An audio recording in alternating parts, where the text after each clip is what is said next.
Thank you, Mr. Chairman. I want to address the natural gas tax and the ridiculous, ironically named Clean Power Performance Plan.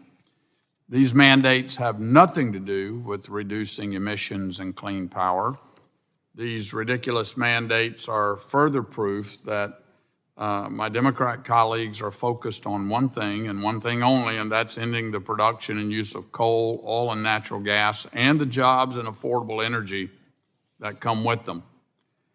Proponents of this legislation cite this bill as the march of progress. I see this as the next Solyndra scandal in the making.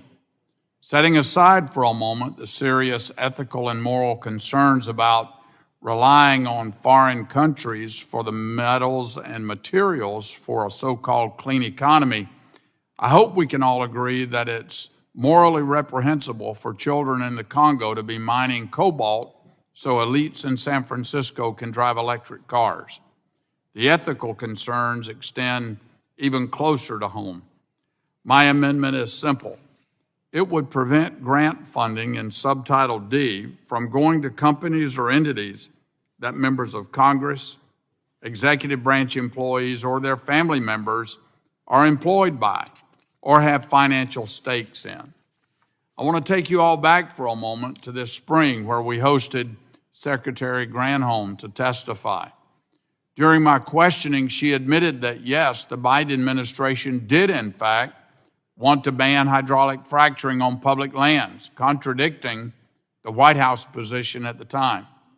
We have come to learn now that just 8 days earlier, riding the wave of her green advocacy, Secretary Granholm filed paperwork confirming the recent sale of a cool $1.6 million in stock in an electric bus company. In hindsight, no wonder she was so open about banning fracking. The Green New Future is looking pretty bright, I suspect, for Madam Secretary Granholm. But now that she's cashed out, other investors will also stand to benefit.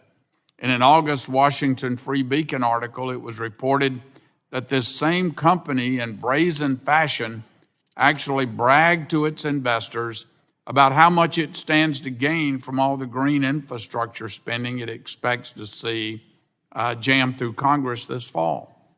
Can you believe that? This isn't the free market at work. This is, by definition, government elites rewarding their elitist cronies and leaving the American people holding the bag. Please, let's do an about-face.